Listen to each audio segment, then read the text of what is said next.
CNN Indonesia Breaking News.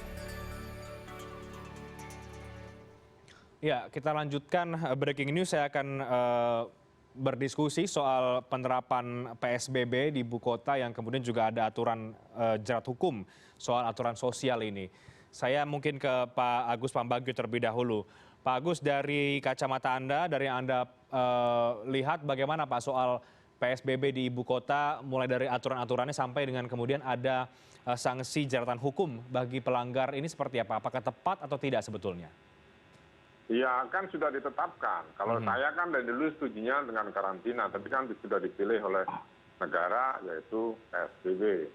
Nah PSBB tanpa hukuman itu nggak ada bedanya sama social distancing. Nggak ada hubungannya. Dan orang Indonesia tidak bisa hanya dihimbau. Dia tidak akan pernah bisa melakukan itu sehingga penyebaran COVID-19 juga tidak bisa dihindari. Nah itu yang menjadi persoalan sekarang adalah sudah dipilih dan itu harus dijalankan. Kalau ini dijalankan tidak ada sanksi hukumnya juga tidak akan jalan. Sanksi hukumnya kan ada di Undang-Undang 6 tahun 2018. Ada untuk administrasi kan di pasal 48 sanksinya. Tentu meskipun masih harus membuat PP-nya. Lalu yang pidana tadi Anda sebut di 93, 94. Sekarang terserah bagaimana. Orang untuk ganjil genap saja kan ada sanksinya 500.000. Kalau ini yang lebih rawan dan lebih berbahaya, harusnya ada sanksinya. Tanpa sanksi sebuah peraturan tidak akan sia-sia, apalagi ini urusannya soal kehidupan manusia. Oke, tapi kalau kemudian ada yang beranggapan ini agak berlebihan, sebetulnya karena harus dikenakan sanksi pidana dalam aturan dalam kondisi seperti ini, menurut Anda bagaimana itu, Pak Agus? Nah itu kan yang saya katakan tadi, kan kalau di peraturan gubernur tidak boleh tertulis sanksi, adanya di perda. Nah sekarang itu ada sanksi administrasi di pasal 48 Undang-Undang 6 itu ada perintah PP, ya dibuat dulu perintahnya. Yang penting minimal kalau orang urusan ganjil genap aja 500.000, masa ini nggak ada. Soal pidana tentu itu nanti belakangan. Kalau kita ambil Jordania itu sanksinya 10 juta. Ya kan, dia pakai darurat militer. Filipina lebih sadis lagi, kalau ada pelanggar ada ditembak. Nah, maksud saya kita tidak mengarah ke sana, saya setuju sanksi denda saja. Kalau denda nggak bisa, ya dikurung. Nanti penuh, denda saja sudah. Seperti Gage kan denda 500.000. Yang itu yang paling mudah. Sehingga itu nanti mau diapakan dendanya itu. Mau masuk atau mau dijadikan, dijadikan untuk membantu teman-teman yang sekarang menderita, terutama di sektor informal, UKM dan sebagainya. Tentu ada peraturan perundang-undangan sendiri harus dibuat. Jadi intinya harus ada, apapun hukumannya, sekecil apapun hukumannya harus ada. Masa peraturan dilepas gitu aja, lalu bagaimana? Nggak usah dibuat aja. Oke, tapi Anda lebih setuju kalau sebetulnya cukup denda secara ini saja ya? Denda saja, berapa? 500.000, 1 juta? Tidak perlu pidana begitu maksudnya? Nggak perlu. Nah, sekarang ini kecuali dia melakukan tindak pidana kena KUHP lah, itu terserah, nanti saya bukan ahli hukum. Tapi artinya harus ada denda. Yang paling mudah ya denda. Oke, baik. Saya ke Mas Anam. Halo Mas Anam, Anda melihat ini bagaimana ketika ada ancaman pidana sesuai dengan Permenkes nomor 9 tahun 2020, aparat dapat melakukan penegakan hukum bagi pelanggar PSBB sesuai ketentuan Undang-Undang Karantina Kesehatan. 1 tahun ancaman pidananya denda 100 juta rupiah. Bagaimana Anda melihat ini, Cak Anam? Ya, yang pertama lembaga yang mengatakan bahwa perlu adanya sanksi untuk soal penerapan kebijakan Komnas HAM. Kami sudah ngomong akhir Februari kemarin. Lah, itu karena kami melakukan pengkajian di beberapa negara, terutama juga negara-negara yang memiliki karakter sama dengan kita. Misalnya soal banyak ritual keagamaan, banyak acara-acara kebudayaan, atau juga banyak kerumunan-kerumunan yang memang di situ pusat-pusat ekonomi, misalnya begitu. Lah, cuman pilihannya adalah memang bukan pidana, tapi pilihannya denda atau kerja sosial. Ada 2 hal. Karena kalau itu dipidana, penjara lembaga pemasyarakatan sama rutan aja udah sesek, kok mau ditambahin lagi? Padahal logika melawan COVID ini adalah jaga jarak, gitu. Dan itu nggak make sense kalau kita pidana. Yang kedua, memang tipologinya karena kita punya berbagai acara yang bikin kerumunan, tipologinya ya nggak bisa pidana kayak begitu, harus denda dan kerja sosial, karena watak yang mau dibangun adalah solidaritas. Oke. Karena tanpa solidaritas nggak mungkin COVID ini bisa kita lawan secara bersama-sama. Karena memang karakter dasarnya adalah ini kerja bareng, bukan kerjanya pemerintah, gitu. Jadi memang harus dipikirkan masa-masa bahwa sanksi itu juga mengintrodusir bangunan kesadaran, tidak hanya ngomong jelas. Nah, di situ, nah itu yang kami pelajarin. Oke. Misalnya kayak di India, misalkan orang dipukulin macam-macam itu juga tidak baik, gitu. Ya, mending memang orang ditarik denda yang tinggi misalnya, atau kerja sosial, suruh nyemprot, suruh menyalurkan bantuan sosial dan lain sebagainya, itu mungkin malah. Oke, tapi dalam kondisi seperti ini, bukankah kemudian jerat hukum ini bisa salah satu menjadi indikator atau paling tidak menimbulkan efek jera begitu bagi masyarakat yang melanggar misalnya? Tidak begitu, Cak Anam, harusnya? Harusnya yang dibangun bukan menimbulkan efek jera sebenarnya, tapi menimbulkan kesadaran. Efek jera itu kayak benar-benar kejahatan gitu. Padahal ini sebenarnya levelnya adalah kesadaran. Lah membangun kesadaran adalah informasi yang sangat cukup dan terus-menerus kepada masyarakat. Karena kalau tanpa kerjasama sama masyarakat, saat ini melawan COVID itu nggak mungkin. Gitu.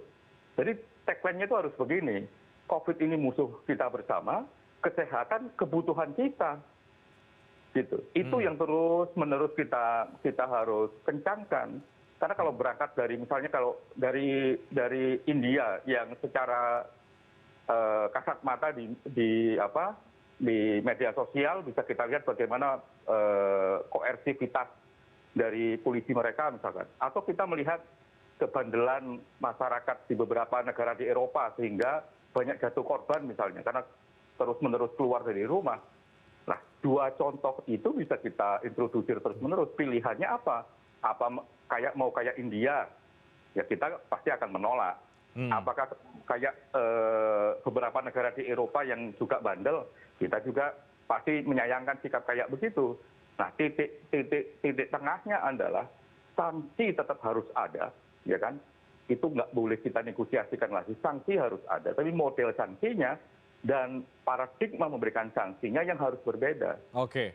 Ya, meskipun kemudian kalau kita merujuk pada undang-undang karantina kesehatan yang memang ada sanksinya, baik itu ada sanksi untuk pidana ya, Mas Anam, ini bagaimana? Iya, sanksi pidana di pasal 93 itu dulu waktu menyusun itu memang mungkin paradigmanya agak berbeda ya. Misalkan begini, kalau dalam diktum pidana biasa, ancaman hukuman 1 tahun itu termasuk pidana ringan. Ya.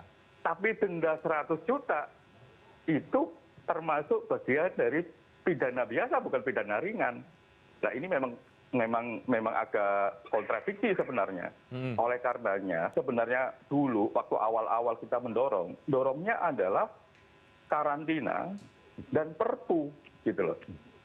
Dan perpu ini karena apa? Undang-Undang nomor 6 tahun 2018 itu tidak komprehensif. Karena ada aturan yang lain yang juga diatur di Undang-Undang Penanganan Bencana. Ada juga yang bisa digunakan di Undang-Undang Konflik Sosial. Kalau itu semuanya digabung, kita akan menangannya komprehensif. Oke. Misalnya begini, sekarang siapa yang punya kewenangan penegakan hukum dalam konteks pelanggaran PSBB? Kalau kita baca Undang-Undang PSBB, clear itu penyidik sipil dari kesehatan. Nah, tapi kan pasti punya komplikasi yang lain dalam konteks budaya kita. Makanya harus kalau Komnas HAM ngomongnya penegakan hukum harus tim terpadu.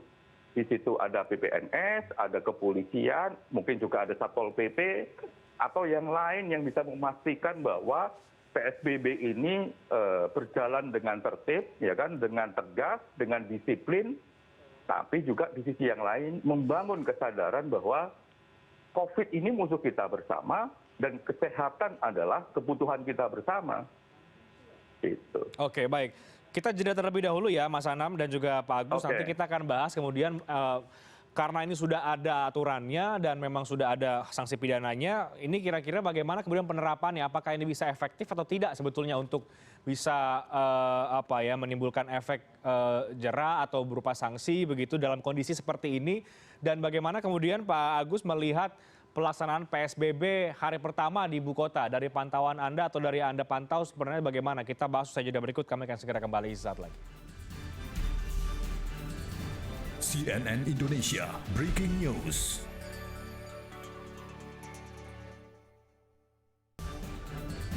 CNN Indonesia Breaking News.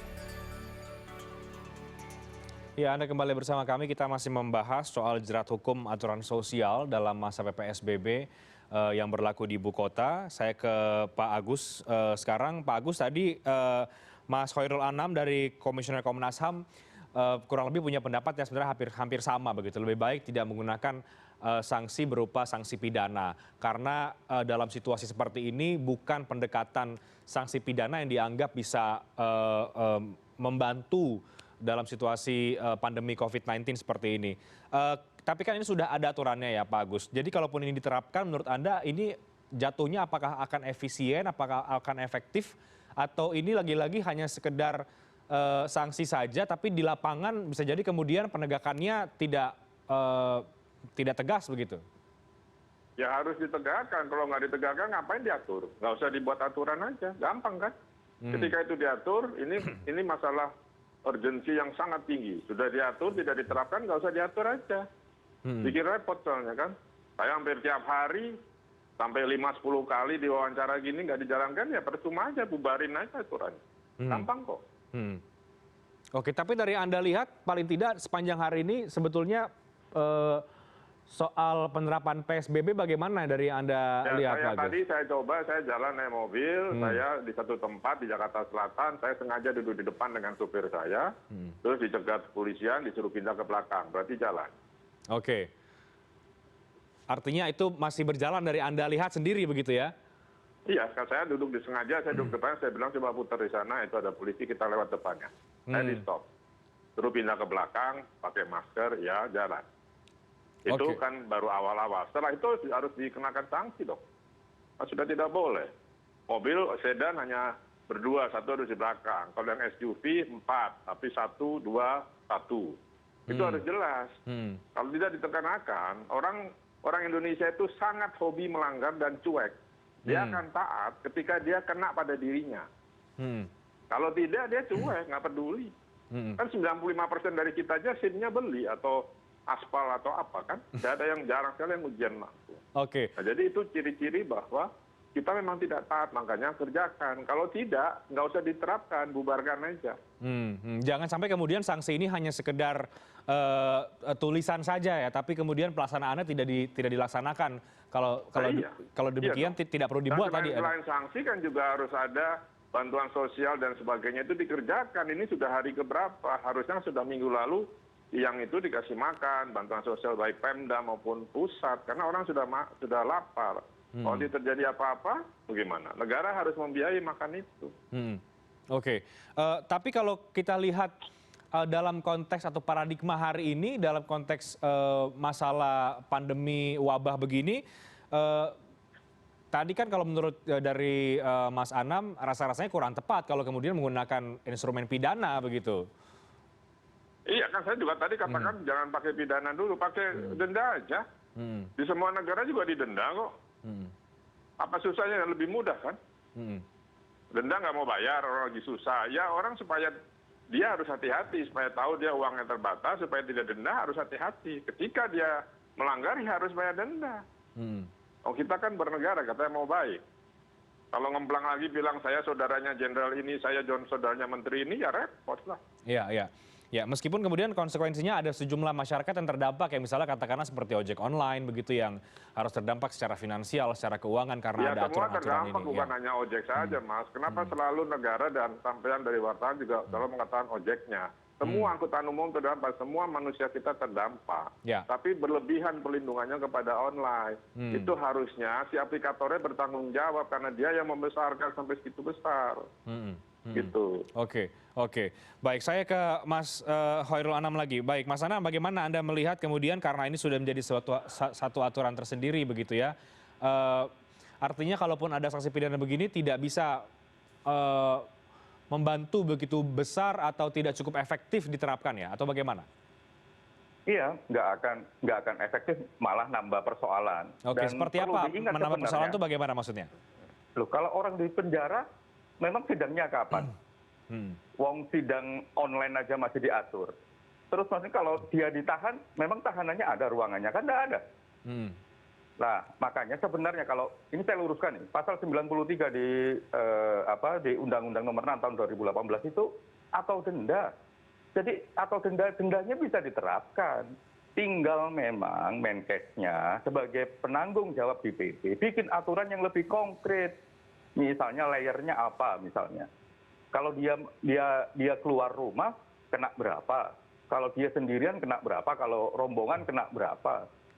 Kan bisa begitu. Diterjemahkan aja pasal 93 itu. Karena itu pidana kurungan atau denda. Jadi itu pilihan sebenarnya. Nah, itu yang pertama. Yang kedua, saya setuju dengan Pak Agus. Ini juga posisinya Komnas. Bahwa Komnas itu sejak awal ngomong sanksi. Baru pertama kali ini dalam sejarah Komnas itu ngomong sanksi. Belum pernah Komnas ngomong sanksi sejak awal. Tapi memang paketnya Komnas itu ada 18 rekomendasi. Satunya sanksi, satunya bantuan hidup langsung yang lain. Nah, bantuan hidup langsung itu untuk semua yang kena dampak. Ya kan? Memang ada kelompok rentan, memang ada kelompok yang dampaknya lebih besar daripada yang lain misalnya. Tapi semua kena dampak. Nah, itu bisa dikasih layering. Misalnya kalau tadi teman-teman ojek online kena iya, dan saya sangat apresiasi terhadap Ibu tadi yang mengatakan juga memikirkan gopangnya kayak apa, gojek pangkalannya. Terus bagaimana industri padat karya yang home industry misalnya. Atau bagaimana yang buruh-buruh harian. Jadi sejak awal kami ini mintanya adalah kondisi darurat dengan perpu yang sekaligus diatur di perpu itu adalah bagaimana bantuan langsung terhadap masyarakat yang semua kena dampak. Bukan perpu ekonomi menyelamatkan ekonomi dalam konteks COVID. Nah, itu yang menurut saya paradigmanya memang agak lain gitu. Harusnya ini perpunya perpu darurat, ya kan, menangani COVID ini kayak apa, darurat kesehatan kayak apa, yang di dalamnya ada insentif-insentif. Jadi memang ada paket. Dan kami juga sudah kirim surat, misalkan kalau ke DKI, kami kirim surat ke DKI, mengatakan bahwa memang harus memastikan bahwa semua orang, karena Pak Anies misalkan dalam pidato kemarin mau memberikan insentif kebutuhan hidup langsung untuk beberapa aspek orang. Kami ingatkan bahwa kebutuhan hidup langsung tidak boleh diskriminasi. Karena itu penting. Karena ini semuanya terdampak. Bahwa ada dampak yang serius, ada yang enggak secara ekonomi ya. Nah itu soal layering lah. Soal profile. Tapi intinya adalah ini harus ada jaminan hidup. Kalau enggak, ya nggak bisa. Bahkan ini sejak awal kami bilang. Bahkan ketika pilihan PSBB, kami juga agak protes. Kenapa PSBB? Kenapa nggak karantina? Karena sikap kami dalam rekomendasi, 18 rekomendasi yang kami berikan kepada Presiden, itu kami bilang pilihannya adalah karantina dan juga bisa dilakukan secara proporsional.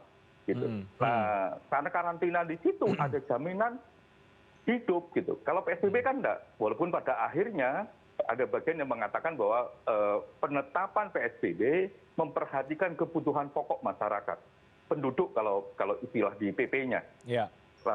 Itu titik komprominya. Lah sekarang sebenarnya layering protokol untuk mengatur kebutuhan hidupnya ini kan di banyak daerah improvisasi. Ya menurut saya ini nggak boleh. Ini harus tegas. Ya dari pemerintah pusat, dari Kemenkes, pelaksana PP dan sebagainya itu yang harus bertanggung jawab. Okay. Ada daerah yang menjanjikan 250.000, ada yang daerah ngasih 50.000. Apa ukurannya? Itu niat baik, tapi apa ukurannya gitu? Atau presiden yang bagi-bagi beras misalnya, itu kan nggak cukup. aksi jalanan kayak begitu, bahwa itu mengintrodusir sebuah kesadaran boleh. Tapi kan harusnya spektrumnya adalah spektrum kebijakan agar ini sistematis dan agar PSBB ini efektif. Semakin tidak efektif, ya kan? Ini akan semakin lama PSBB-nya dan semakin kita semakin nggak karu-karuan nantinya. Makanya butuh ketertiban, butuh kesadaran, butuh ketegasan, tapi sekaligus butuh bantuan hidup dan jaminan hidup agar orang juga nyaman di rumah. Gitu. Dan ini kompleks loh. Belum lagi soal pendidikan. Soal pendidikan di rumah yang ada orang tuanya yang sekarang lagi kebingungan. Tiba-tiba dia harus jadi ahli fisika, ahli matematika, ahli macam-macam yang di sisi yang lain dia harus mengerjakan pekerjaan-pekerjaan dari kantornya karena WFH dan lain sebagainya. Makanya tapi seringkali kan untuk Mas Anam, tapi kan seringkali untuk kemudian bisa menerapkan aturan agar lebih tertib begitu, agar tegas, perlu juga kan kadangkala ada instrumen hukum begitu sebagai peringatan terhadap masyarakat, tidak hanya sekedar sanksi secara denda saja begitu. Ini mungkin yang menjadi pertimbangan juga. Pandangan Anda bagaimana? Nggak mungkin sanksi penjara itu, karena penjaranya udah penuh. Nggak mungkin juga diproses oleh polisi, karena rutannya juga penuh. Kalau rutannya penuh atau tahanan di kepolisian juga penuh, virus ini kan juga menyerang polisinya juga. Memang mau Pak polisi juga kena virusnya, kan nggak mau. Gitu loh. Kan virus ini kan nggak milih-milih orang. Kalau dia berdekatan, dia nggak bisa jaga jarak, dia akan kena. Coba bayangin kalau kan kasihan Pak polisi atau petugas-petugas lapangan yang lain misalnya, kalau dia memproses itu terus ditaruh di tahanannya overcrowded, petugas yang jaga rutannya kan juga potensial kena. Kan kasihan, sudah menjaga ketertiban dia juga kena virusnya, gitu loh.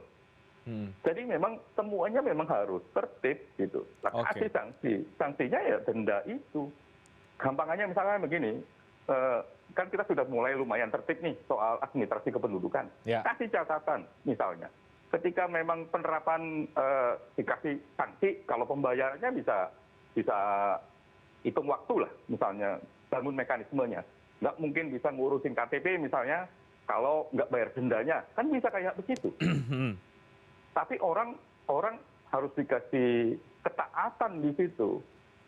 Dendanya ini bisa cash, bisa suatu saat nanti, tapi dikasih catatan begitu. Jadi administrasi kependudukan, administrasi publik dan sebagainya bisa jadi instrumen untuk pemberian sanksi sebenarnya. Kalau nggak bayar dendanya, kita tertib. Karena tagline-nya itu sekarang kita tuh butuh kesehatan untuk semua saat ini. Dan COVID ini musuh kita bersama. Nah, kalau kita menganggap ini satunya bukan musuh, padahal dia kan kalau dia nggak tertib ini kan nggak hanya mengancam dirinya sendiri. Kalau dia nggak tertib juga mengancam orang lain, mengancam kalau dia suami mengancam istrinya, kalau dia istri mengancam suaminya, kalau dia anak juga mengancam orang tuanya dan sebagainya. Ini ngancam kita semua. Baik.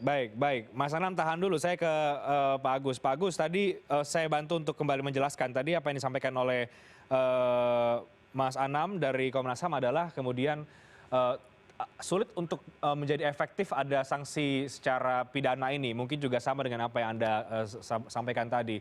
Karena ini akan justru akan menjadi masalah baru tentang bagaimana ketegasannya, tentang bagaimana kesediaan akan lapasnya begitu kalaupun ada yang harus dipidana, kemudian dendanya juga 100 juta rupiah. Ada yang ingin Anda tambahkan dari soal itu, Pak Agus, dari perspektif Anda? Nggak ada, saya kan dari awal saya bilang, ini adalah persoalan disiplin. Persoalan disiplin itu adalah denda. Titik, gitu. Besarnya berapa silahkan tentukan. Saya kasih contoh, yang gage maupun masuk Transjakarta jalurnya itu 500.000. Nanti mau berapa? 1 juta, 2 juta, terserah.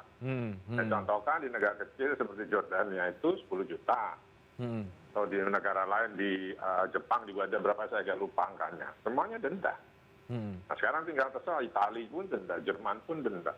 Ya sudah, nggak usah kita bicara pidana karena itu harusnya denda saja.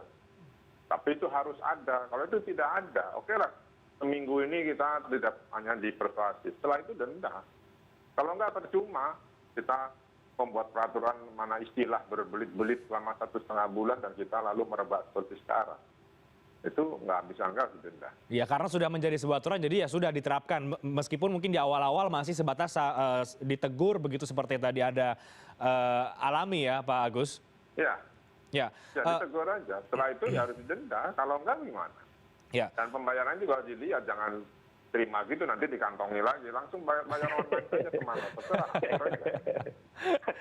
Ya baik, Pak Agus, di sisi lain di luar soal aturan hukum yang kemudian membayang-bayangi masyarakat di wilayah yang diterapkan PSBB seperti di DKI Jakarta ya, tadi juga Mas Anam sempat menyoroti juga soal pemberian bantuan, seharusnya bantuan sosial itu seharusnya juga diberikan. Nah, soal bantuan-bantuan ini yang kemudian mungkin belum semuanya mendapatkan, Anda melihatnya bagaimana ketika kebijakan PSBB sudah diterapkan, tapi kemudian masyarakat yang terdampak belum secara sepenuhnya ternyata menerima keringanan dan juga bantuan-bantuan yang seharusnya sudah didapatkan? Ya, sekarang kan sudah saya katakan, sejak awal itu mau social distancing, mau apapun, mau sampai karantina, negara harus menjamin masyarakat yang menjadi tidak bekerja di sektor informal dan juga UMKM. Nah itu harus sudah, tapi sampai hari ini belum ada. Tadi pagi di RW saya cek ada 150 paket dari 400 sekian yang kami minta di RW. Oke, berarti sudah ada dari pemerintah. Entah mungkin pemerintah daerah Jakarta Selatan, saya kebetulan tinggal di Selatan. Nah sekarang apalagi, itu harus ada. Yang menjadi persoalan adalah data. Data kita ini yang biadab adalah mengkorupsi data single identity IKTP itu, sehingga sampai hari ini data single identity number itu tidak pernah selesai. Kalau itu ada, itu mudah sekali, kan itu data real time. Sekarang tidak ada yang meraba-raba. Saya katakan dari kemarin, berikan saja makan. Ada yang double, nggak apa-apa. Yang belum dapat kasih lagi. Kalau untuk korupsi nanti ngurusnya setelah ini selesai. Kalau kita ngurus korupsi sama ini berantakan, kasih saja. Datanya tidak ada, data yang ada. Ada yang dapat double, ya sudah resikonya. Karena negara tidak menyelesaikan kasus single identity number ini, sehingga orang yang dikorupsi sudah di penjara pun tidak beres-beres. Ya. Nah dengan ini hambatannya adalah soal data. Jadi sekarang terlepas dari data mau Departemen Kementerian Sosial, mau siapa P2KO apa itu yang di Kemensos, kasih saja. Sudah. Berapa termasuk uang yang ada di kartu prakerja lah, di kartu apa, kasih saja. Dan ini besok mungkin akan Jabodetabek. Karena kan sedang diproses di Kementerian Kesehatan. Ya semua kasih, semua masing-masing daerah berikan dan tambah uang dari pemerintah pusat. Makanya saya katakan sudah stop, jangan pindah ibu kota segala, bikin proyek-proyek mega, stop semuanya. Urus dulu orang ini, kasih makan. Ya, oke, baik Pak Agus Pambagio, terima kasih. Tentu kita akan tunggu bagaimana penerapannya di keesokan hari. Apakah harus kemudian jalan Mas, karena ini sudah diatur, harus jalan. Kalau tidak jalan, bubarkan aja itu aturannya. Oke, baik, terima kasih banyak Pak Agus Pambagio sudah bergabung. Saya terakhir ke Cak Anam, bagaimana Anda melihat ini ke depan dan juga untuk masyarakat sendiri yang tentu secara langsung ya akan terdampak dari segala aturan di soal PSBB ini maksudnya.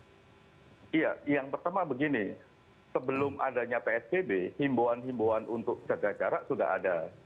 Nah, ketika statusnya PSBB, ya harus dijalankan sanksinya dengan ketat, aturannya dengan ketat. Nah, tapi juga sekaligus bantuan hidup itu secara langsung juga harus diterapkan. Karena nggak mungkin PSBB ini berhasil kalau tidak ada bantuan hidup secara langsung. Itu yang dialami oleh beberapa negara di dunia ini yang gagal. Gitu. Misalnya kalau kita lihat misalkan India. India kan sampai kayak begitu. Karena memang bantuan hidupnya nggak segera dan mekanismenya nggak jalan dengan baik. Atau di Italia misalkan di awal-awal. Baru sekarang ini lebih bagus misalnya bantuan hidupnya. Jadi tanpa bantuan hidup langsung nggak mungkin PSBB ini berhasil. Jadi begitu, satu. Yang kedua, tidak mungkin membangun kesadaran untuk bekerja semuanya. Jadi memang COVID ini musuh kita bersama. Kesehatan itu kebutuhan kita. Kalau nggak ada kesadaran soal itu, juga nggak akan mungkin PSBB ini juga akan berhasil. Nah, itu makanya membangun kesadaran adalah bangunan paling penting sebenarnya. Mengajak semua orang untuk bekerja sama bahu-membahu. Tapi ya jangan lupa yang punya duit adalah negara, yang punya aturan adalah negara. Ya sediain bantuan hidup langsung, kasih insentif kehidupan masyarakat.